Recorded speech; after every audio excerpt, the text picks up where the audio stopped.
Cubes എന്റർടൈൻമെന്റ്സിന്റെ ബാനറിൽ ഷെരീഫ് മുഹമ്മദ് നിർമ്മിച്ച് Paul George സംവിധാനം ചെയ്യുന്ന കാട്ടാളൻ എന്ന ചിത്രത്തിന്റെ ചിത്രീകരണം പൂർത്തിയായിരിക്കുന്നു. വ്യത്യസ്ത ലൊക്കേഷനുകളിലായി 140 ദിവസത്തോളം നീണ്ടുനിന്ന മാരത്തോൺ ചിത്രമാണ് ഇപ്പോൾ പൂർത്തിയായിരിക്കുന്നത്.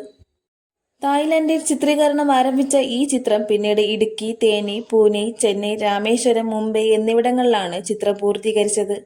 ചെന്നൈയിലെ ലൊക്കേഷനിൽ നിന്നാണ് ഫുൾ പാക്കപ്പ് ആയതും. അഭിനേതാക്കൾക്കൊപ്പം മൃഗങ്ങൾക്കും ഏറെ പ്രാധാന്യമുള്ള ഈ ചിത്രം കാടിനോടും മൃഗങ്ങളോടും സാഹസികമായി പോരാടുന്ന ഒരു യുവാവിന്റെ കഥയാണ് അവതരിപ്പിക്കുന്നത്. ആന്റണി വർഗീസ് ആണ് ഈ ചിത്രത്തിലെ നായകൻ. ഇതിലെ ആന്റണി എന്ന കഥാപാത്രം ആന്റണി പെപ്പയെ മുൻനിരയിലേക്ക് നയിക്കുവാൻ ഏറെ സഹായിക്കുന്നു. സമീപകാലത്തെ മലയാള സിനിമയിലെ ഏറ്റവും മികച്ച ആക്ഷനുകളും വയലൻസുമുള്ള ചിത്രം കൂടിയായിരിക്കും കാട്ടാളൻ. ഇന്ത്യക്കകത്തു പുറത്തുമുള്ള മികച്ച സാങ്കേതിക വിദഗ്ധരുടെ ഒരു സംഗമം തന്നെ ഈ ചിത്രത്തിലുണ്ട്. പ്രധാനികൾ രണ്ടുപേരാണ്. വേൾഡിലെ തന്നെ മികച്ച ആക്ഷൻ കൊറിയോഗ്രാഫറായ കെംപെ കൊച്ചെഡിക്കയും സംഗീത സംവിധായകൻ അജനീഷ് ലോകനാഥുമാണ്. ഇന്ത്യൻ സംഗീത രംഗത്തെ മാസ്മരിക സംഗീത സംവിധായകനാണ് അജനീഷ് ലോകനാഥ്.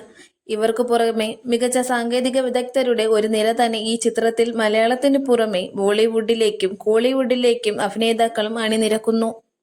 ആന്റണി വർഗീസ് കേന്ദ്ര കഥാപാത്രത്തെ അവതരിപ്പിക്കുന്ന ഈ ചിത്രത്തിൽ കബീർ ദുഹാൻ സിംഗ്, തുഷാര വിജയൻ, ജഗദീഷ്, ആൻസൺ പോൾ, രാജ് തിരൺദാസ്, ഷോൺ ജോയ് തുടങ്ങിയവരാണ് താരനിരകൾ.